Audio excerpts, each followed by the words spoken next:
There we go.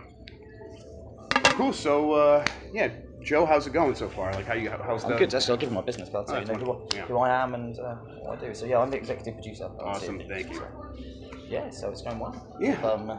We've had a pretty good launch. Like when you look at all the numbers that we've handily placed on our wall. Very useful. Yeah. Yeah. I mean, Yeah. is that? Do those numbers mean a lot to you? Like when you look up the numbers, is that what you think about it, like in your day to day ever, or are you just in the nitty gritty of making sure the game is what you want it to be? A mixture of all of the above. Okay. I think.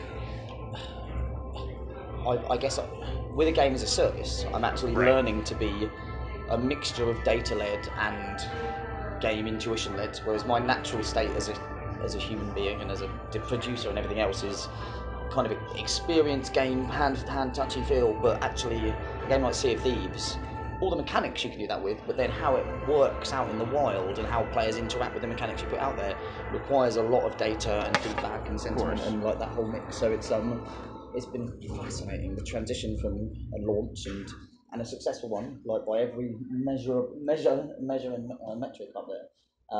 And then the transition now to, okay, we've had this amazing start.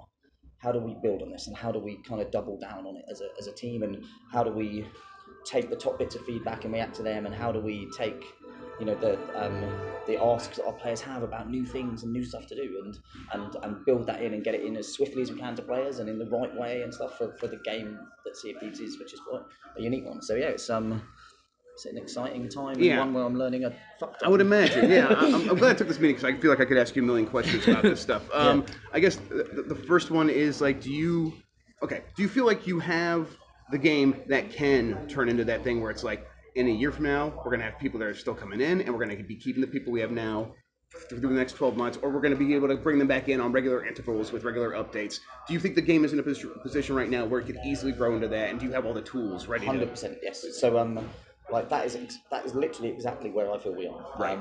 So we've got a game that broadly has landed really well with a wide range of players. Right. Like new IP, 4 million in the first 2 months. Now that's higher now because we're about 10, 11 weeks in. But the broad kind of consensus of my players is like, this is cool, this is unique, we want more. We want more ingredients into the stories and more kind of variety of quests or of AI threats or of tools or of whatever. So like we sat down straight after launch, like the first couple of weeks was mainly stabilizing everything and making sure it all worked with the scale of players we had. Right. Yeah. And then then it was like, okay, take all the feedback in from all of these players because we had a lot, right? And I'm sure you, you saw it. There was lots of people had an opinion. Yeah, of course. Yeah.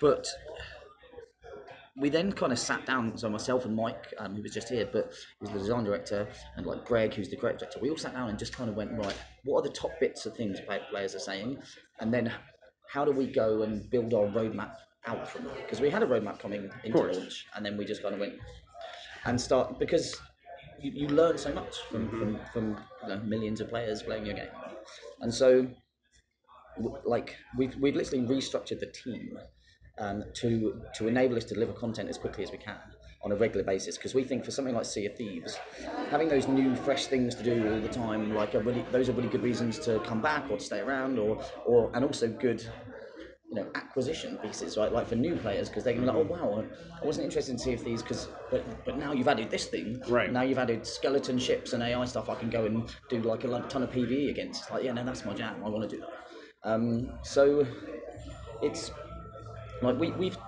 kind of changed our team into 3 teams now, so that there's one team worked on delivering Hungering Deep, one team's on Curse Sails, one team's on Forsaken Shores, and so Hungering Deep team delivered. They've now moved to the back of the queue. They're on the next update. And you say that the next ones that are following up are going to be bigger. Yes, because what does that mean? Like, what is it like? Bigger, like just like more stuff, or like a wider breadth of stuff, or both? Both. Because ultimately, like the Hungry Deep team had about 7 weeks to deliver what they did, because we were like, look, let's get off kind of first toe in the water of content updates. And these are all people that were getting the game in tip-top shape after launch. They weren't working on this content before launch, right? Yeah, that's correct. Right. Yeah. Like so, because we were all just running towards launch, getting everything in that we could, and then it was like, okay, so this and then like I said, a couple of weeks of stabilization across the team, and then it's like, okay, structure is this team. Like you guys, we're going to go for an AI threat in the world. That's going to be our main thing. We're going to do it around. But we wanted to try bring in this little time limited campaign that had a bit of a bit of kind of I was going to say culture, that's the wrong word, but it was quite cultured. But like a kind of created quest with a bit of lore, a bit of craft, so that to really scratch that itch for players that like a little bit of story, a little bit of like feeling like they're being led on a journey. So we wanted to try that with this campaign and introduce the new mechanics with it and see. Like, does that work in our world? Because we love the emergence of Sea of Thieves and the unexpected nature. Right, but can we introduce a crafted quest that still feels emergent and different for everyone in it? And also, can we do something that makes players interact with each other differently?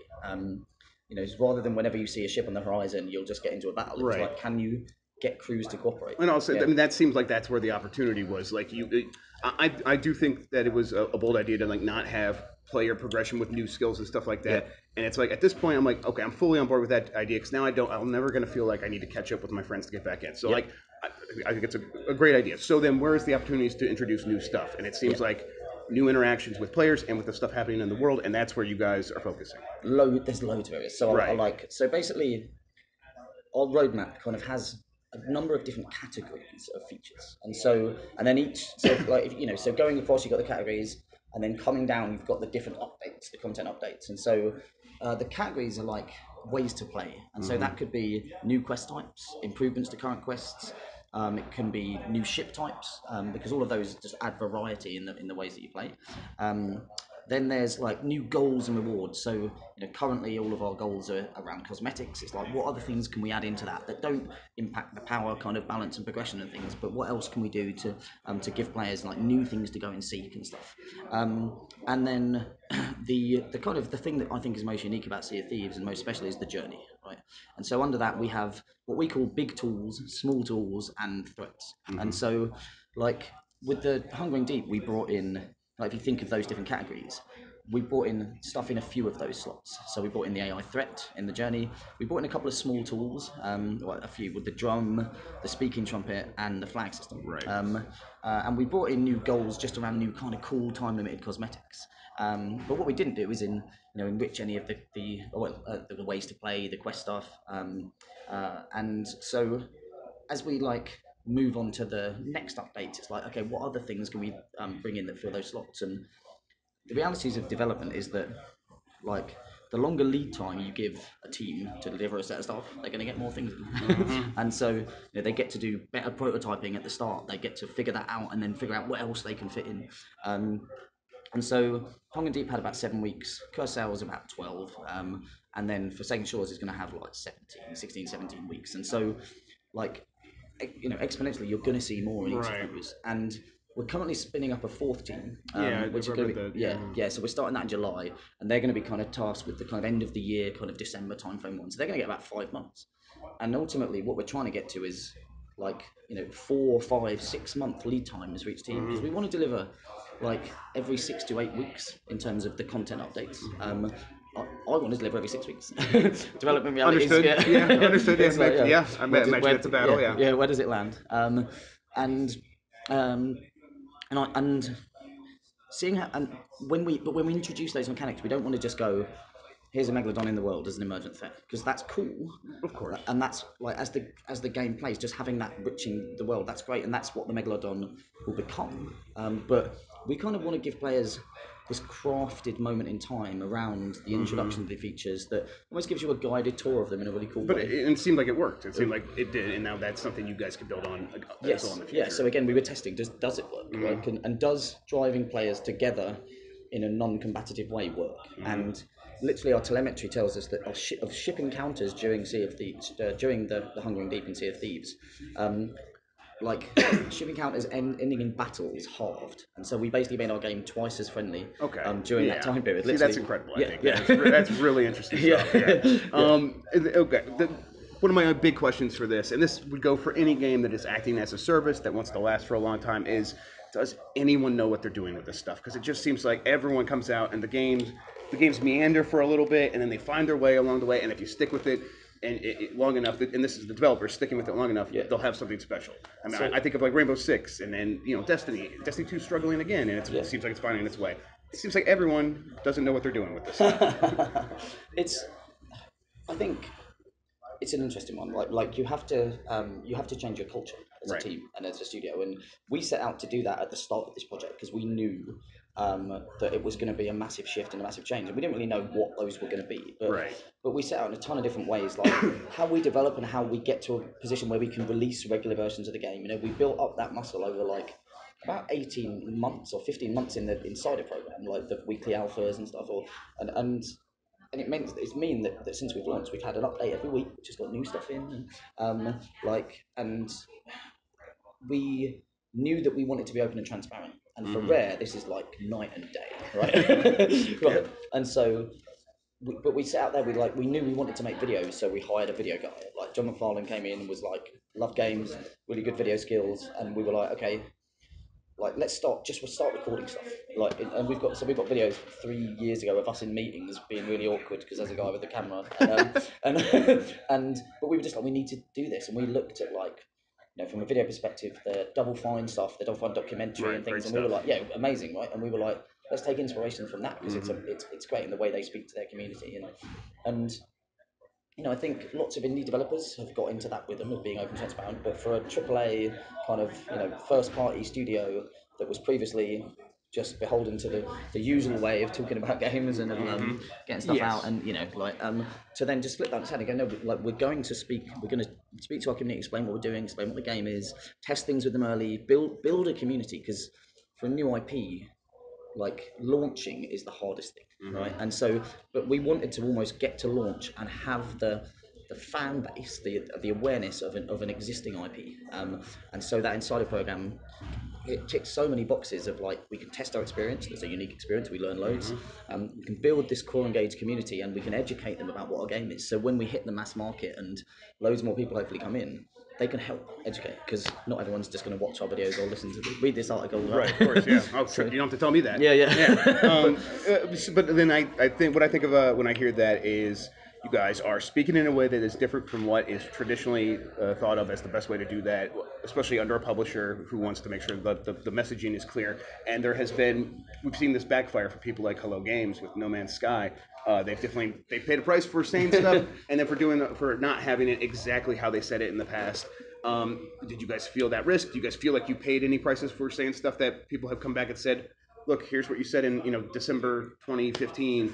We know you said it. Now you're a liar. Like, No, because like honestly, I think our approach has been like to like, we were always careful about like managing expectations with our players, and also letting them know that things will change because Right. games development is the reality, and it's like even like our updates now are around like the Hungering Deep and the next one and next one. Like, we can talk in some level of detail around what's in Cursails and what's in and a bit less about what's in Forsaken Shores, because the reality is that we've just finished prototyping the Forsaken Shores stuff, and so we so at the start of Forsaken Shores I could go, we're going to have a perilous world. At the end of the prototyping phase I can go, we're going to have a volcanic world that has kind of tremors and it has rocks raining down and it's cool and it's fun and it's like you're going to want to park the boat further away from the island, so that's why a rowing boat makes sense here, and we're going to be able to definitely live those. And I also right now have a much better view of the other smaller features that are going to fill those other gaps that are coming in because we've got through the prototype stage. So that's kind of how we talk about it to our community. You know, we'll tell them the high level and then we'll get into more detail as we get closer, because like it's just like, I think you have to understand how you're managing kind of community expectations, everything. But we learn all the time. Like we like what are some of the things we've done. So at launch, we like there was one thing we wanted to try and get in, which was death cost, which was just if you die, you lose a little bit of gold, or you have to go to pay it to pay the ferryman to come back into the world. And we included it in our notes, like at launch, going, oh, by the way, this is coming soon. And the community were just like without much context, they were like, really, what the fuck? Why would you do that? Yeah. Why would you put death cost in? Yeah. And so we were like, yeah, we've messed up around that. And it was a lot of the feedback actually was like, it'll stop us experimenting because we love to just fire ourselves out of cannons, piss about, like create crazy videos. And if you're going to punish us for that, like we're going to stop playing your game in the way that you kind of like us playing it. And we were like, that's really good point. So literally within like 2 days, we were just like, went, look, we're not doing this, it's dead. And we'd done the work, but we were like, no, like we miscommunicated it. We didn't give it the context. It was at the wrong time as well at launch, and it was just a big mess up on our part. And so we were just like, look, we screwed up there, we'll move on. But then, when we had scale issues at launch, we would talk about them. We would tell people what was going on. People really appreciated that. And so with each of these things, we learn. It's like even we put some cosmetics in probably a month or so after launch that were too similar, and so people would sort of like, like this is bad. There was like out of them, there was a massive cosmetics edition, and about 5 of them or 6 of them were just like too similar and didn't look varied enough, and so they honed in on that and were like, this is not good enough, and so we took them out. But now we've got people going, like, I want to complete that set. I want a better set. So we're like, okay, we'll go and rework them, and then we'll bring them back, and when they're good enough. But each time you learn, but broadly, just being open, transparent, letting people know what you're doing. Like, I don't know if you've seen any of the videos I put out on a weekly basis, right? Like that's just me going, like, what's the top things that are on my mind in the studio right now? I mean, so what it sounds like to me is that you. Well, the game would have to exist as a relationship with the player. The player is going to have a personal relationship with the game, and so you are stepping in as the developer to also come in and be a part of that relationship and saying, we are going to guide this with you, we're going to listen to you and give feedback. Yeah, and I think the most interesting thing, and this is theory from on my perspective. Yeah, I mean, again, no one knows what they're doing. Yeah. Honestly, I've learned more about human psychology on this game than I think I've ever if I'd gone and done a degree, I don't think I would have learned as much as I've learned. I bet you're right. Yeah. What are some insights that popped to mind when you think about the way people approach the game or approach the developers? Well, I'll just finish my point and I'll jump onto that. But because we're telling our core community that watch those videos every week, which is a lot of people, as evidenced by the amount of people that keep bumping into me here and are like, but recognize you. Yeah. They're like, hey, yeah, I love that thing. But they. We try really clearly to set expectations. So for I was talking about the Hungering Deep as a medium-sized content update that's going to introduce a new threat, because we wanted to keep the mystery of what the threat is, but we let people know in our community, like we put up a campaign page a week before that said what features were in it and what cosmetics and everything. So before they went in, they knew the size of this thing. So and we wanted to do that because we had a less lead time on this than ultimately we want to get to, but we thought the value of getting new stuff out and testing something new would be great. But the key thing as well, we let them know that we wanted to try to do something to bring crews together in a different way, and we wanted to introduce the speaking trumpet and the flag system to aid with that. Like, this is a communication tool to help you speak to people in the distance and things. And so then on the launch day of Sea of Thieves, it doubled, Hungering Deep, it doubled our CCU from the previous day, so it obviously brought a lot of people back and stuff. But it also, that core community, the people that watch all the videos, the people that take the day off to come and play it, they were the first ones there playing it, and they all played it in the way that we intended. They used the speaking trumpet in the right way. I went in and played on launch, and I went out with a random crew, and then we were approaching kind of Sharkbait Cove, and there was already a ship there. And normally, when you're approaching another ship, you're like, and you just saw this person swimming towards you with the speaking trumpet, just going, hey, we're doing this. Let me come on board, I'm friendly. And he came on board, and he was like, so he literally went to the map, and he marked on the map the points where all the bits were that you had to go and do. He's like, so you need to go to this place, you need to go to this place, and I was like, spoilers, but, I want to do this, okay, but he was just doing it, and he was like, we're going to wait here because we've done these bits, we just need another crew to go and take the Megalodon down. So if you go and do this, if we're still here when you get back, we'll go do it together. And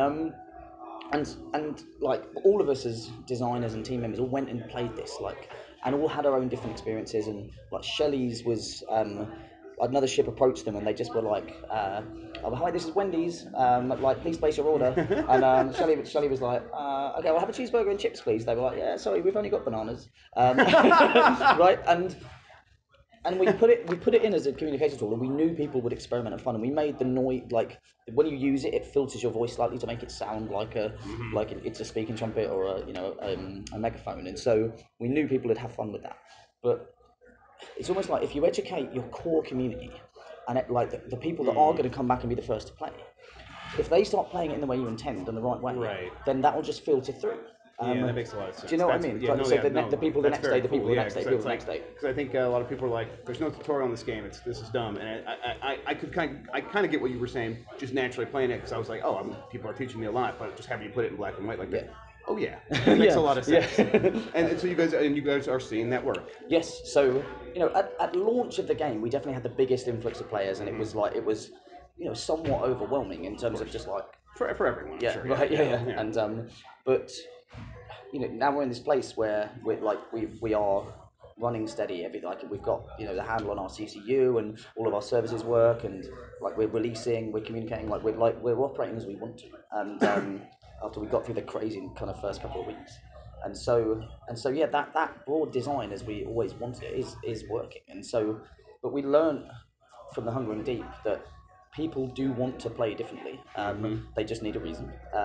They also wanted reasons to replay it. So let me have like a little shark tooth that appears on the side of my ship each time I kill the megalodon, or any there was even a mock up on Reddit, but it was really good. We sent it around and we're like, oh damn. yeah. And but because whereas before we were like, no, let's just give them this crafted adventure and see how it lands. But I'm like, would they want to grind it? And it's like, yes, absolutely. We want because we like doing it and we like playing with different people and going and helping it is others. different enough each time. Yeah. So and we learned that people like the crafted story bit, and that the crafted story still led to everyone's adventures being different because the players, the things that happen, the tools along the way. And that people will use a speaking trumpet in the right way if you educate them about it. And again, risky to add a feature that basically allows you to shout at people. Yeah, I mean, but I mean, obviously, you guys wouldn't look at that as a reason not to try something, not to trust your players, because there are the players worth trusting. Yeah, right? if you give players reasons to be good, they will be. Right. I've always really strongly believed that. Whereas if you put players into a completely competitive environment, they're generally going to use any advantage they can to gain an advantage, right? Any tool in their armory, right? And I play Pro Evo or FIFA, and I sit next to my friend, and I just commentate the whole way through, and wouldn't pass it there, ref, and I'm just like, Right, yeah. yeah. But you introduced it alongside a mechanic of cooperation. Yes, exactly. And so it kind of associates that with that. Yes. That's very cool. And so now for Curse Sales, we could adapt our design to add more replayability to it, and we could also adapt it to encourage players to again queue up against the AI threat that's coming into the world. So, we learnt for that, and even with tomorrow we're releasing our first kind of event. The Build Rat Adventures is what we're kind of calling them, where there's a new character in the tavern. You're going to speak to him. He's going to set you this kind of series of adventures almost that you've got to go and take part in, and it's so tomorrow it's called Skeleton Thrones. It's the first one. It's going to last 2 weeks, and again, time limited rewards, time limited everything. But we put 10 thrones in the world, like 5 big ones, 5 small ones, and all you've got to do is find them and then get up to them, and that generally means firing yourself out of cannons and trying to land in this area on top of a mountain. And then if you just sit in it, you kind of get awarded. But half of them are the small ones you can do on your own. The large ones you have to find someone else in another crew, and you have to both get up there and sit in it together. So we'll see how that lands. Does that drive the same kind of behaviour, right? And because again, give people reasons, and you'll find other people going out there looking for these things. Is it okay if they fail these things that you try? Like if that doesn't work out like you wanted it to? We'll learn, and then we'll adapt it to the next thing. Because we with the Hungering Deep, we obviously play test the quest bit, and so we can go, yeah, people are going to solve these riddles. That's okay. We can get enough people through that. We can play test the Megalodon and go, we think this is balanced right because we're playing it with two big ships, or we're playing it with this, but ultimately, it could someone could get there as a 5 on just on a galleon, like if one of them they've abandoned their sloop, or you could get 6 galleons, and it's like how the fuck do you balance that? Like, what's going to be the most likely occurrence? And so we have to put these things out into the world with a degree of uncertainty, but then we go and play it with our players, and we go, oh cool, this worked, this didn't, and it helps influence us for the next decision, because you can't recreate 4 million player base in Rare, sadly. Yeah. And you said you guys do go out and play it, so you're not just looking at the data. You're not just looking at the it's got to be both. Right. And do you think it's a risk of getting in a situation where you're like, I'm over relying on the data? No, it's our skill as developers to figure out what it means, right? So when people were misusing the brig, the kind of the punishment mechanic to get someone, if they were behaving badly in your crew. I spent a long time in it. Okay, right. But people were misusing it as well.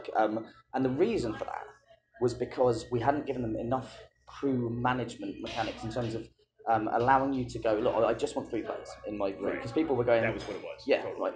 yeah. And because we then did the public-private matchmaking, so you can now close your crew off, or you can open it up to have randoms in. You can now do it in game as well, publicly, like on the fly. But as soon as we put that in, the use of the brig halved, literally from 4% of sessions having a brig usage into 2 or something. And customer service complaints stopped, community complaints stopped, and so we're like, okay, fantastic. Like, we use data, but we've also used the other areas where we get information from, and it was us investigating and going, well, it's that. Well, it's got to be that. It's not that we don't need to add a new system or a new thing. We need to just give, like, well, not we don't have to do anything to the brig. Right, you don't have to remove it. Like, Yeah. We have to give better controls at a different part of the game. And so, like that, it's like a crime scene investigation, like where you've just got all these different bits of evidence, right? And you have to go. You still need a detective to be out there putting it and together then, in the field. Yeah. but then you have to. What's really good about data is that you can generally use it really well to see if you've changed something and if you've solved it. Like, that's when it's almost at its strongest. Right? It's like, again with I'm trying to think of one of the really interesting data points we found super early on, which was against our expectations actually, was that if if you were using voice and you were match made with other players with voice, that would be the longest, healthiest session, and that was obviously our expectation. If you were match made, like some people with voice, some people without, and this was before we implemented the non-verbal communication. Like we thought, well, people can talk, so that will still be an okay thing because a couple people talking, some aren't.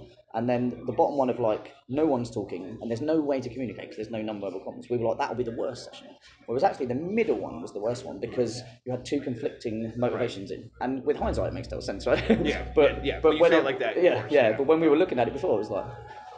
So that was, well, so non-verbal comms wasn't our plan, but it kind of accelerated that. But it also meant doing matchmaking, like if you've got mics plugged in, we'll try and matchmake you with other people that have mics plugged in. If you don't, we won't. And so that happens in the background basically. And again, that contributed to the brig usage as well. So like because if you're being matchmade with someone that's not talking and you want them to talk, you're like, fuck off, I want someone else. And so again, doing those 2 things has basically meant that isn't one of our top 5 issues. It's not even anywhere near. Right. And we always have this flowing like top bits of feedback that changes based on what we do, and things that are at the bottom now will bubble up higher as we solve the bigger ones. And so it's it's fascinating. It's just fascinating it day in, day out, and every time we do something. But I think we've built that rapport with our community and that relationship with the community. So and honestly, I think that trust, and so that as long as there will be things will change. We'll make mistakes, but we'll tell people about them and we'll acknowledge it and we'll tell people how we're going to improve things and make them better. And it's like, like I think it's critical to this type of game because even just launching a game like this, like the difference in expectations between players in an alpha and a beta to a paying customer kind of post launch, they're very different, and the feedback you get is different. And so you have to launch to get the feedback you need to kind of take the game forward. Like because we could have spent another year just developing in isolation in an alpha in a beta, and like we wouldn't have anywhere near as good an idea of what we needed to go out or what players really wanted, and so we've made better decisions around our roadmap based on launching, based on getting feedback, and we're now delivering the stuff that players really want, like as swiftly as we can, and based a lot on what the feedback was and how they're playing. So last question. Probably yeah. Yeah. So you guys are a game as a service. Yep. But you are part of Game Pass, and that feels like that is a big part of that, where you don't feel the need to sell microtransactions, which you guys don't do yet, right? We don't do yet. We do, like, revenue is a thing for us, right. and we do have a plan to add these in the future. Right. But it TBD like when. Yeah. Right. It doesn't feel like it's a huge pressure thing right now, because if you are giving people reason to get in Game Pass and stay in Game Pass, that feels like maybe it's a win in itself. Yeah, like our measures of health are revenue. It's mixer engagement and stuff, and like how many people are streaming and how many people are using that service. Game Pass, like both in terms of people who are subscribed playing our game, and driving conversion. And so But even if someone's like, oh, I just want to have Game Pass because maybe I'm gonna go play Sea of Thieves, even if they're not coming in every day. It just feels like it's value. Oh, it really is. Like it really is. Like our community is a mix of people from wherever, and we don't separate them out. You know, we're just like if you're playing the game, like monthly active users, weekly active users, super valuable to us. Like because you've got people playing your game, like they're sharing stories, like they're creating awareness and impact, and like even just that is going to drive more people towards Sea of Thieves. Like when we add a new feature, like you add new stuff, they're going to share it. They're going to share their stories. You're going to get this buzz around it. Like we saw our like spike with creators, like video creators and streamers and stuff, like with for the Angling Deep, really spike, and we saw more people come in. We saw a little bit of revenue and stuff. So it's like there's lots of different moving pieces, and so there's not one bit that's the pressure point. It's the balance of all of it, and again, that's new to me, right? So do you feel like getting those the revenue happening with microtransactions or anything along those lines? Are you guys just waiting to have the game in a certain place, or have stuff that like, okay, I know people are going to want to spend money on this, and I feel good about giving them that opportunity? So because we'd talked openly beforehand, before launch, about we were going to be bringing in microtransactions after launch, and we wanted it to be fun and social and silly, and so pets were the first thing we wanted to go do, and then with kind of launch and with people wanting to see more stuff in there, and like we were like, okay, cool, like we'll push it back, let's focus on the stuff that players are asking for. So like our focus for the next few updates is that, and we'll just kind of assess, because it's funny because we've been doing fan meet and greets here, and like a couple of times a day. I've got one a bit later where we're just inviting fans. They get a wristband and they just come and sit around the round tables and we just chat and ask. And yesterday morning I had a bunch of them going like, when are you bringing pets in? Because they love the game, they're playing it, and like, we want pets, I want a monkey, like I want to spend money. And it was kind of like, it was the weirdest position where I was kind of going, sorry to disappoint you, fans and players of our game, but we're not going to allow you to spend money in the game just yet. So it's just when it's like, honestly, it's when we feel it's right from all that mixture of data and everything else. But you know, it's in our hands basically, and we'll do it when we think it's the right time, and we'll be open and transparent about it. But have the luxury of waiting. Yeah, exactly, and we do, right? Because we've made good revenue, we've got very healthy numbers everywhere, so it's like it's in our hands as developers, and we'll tell people and be open about it, and because that seems to be working. Yeah. Joe, thank you so much. This has been great. No I really love talking about this game. So yeah.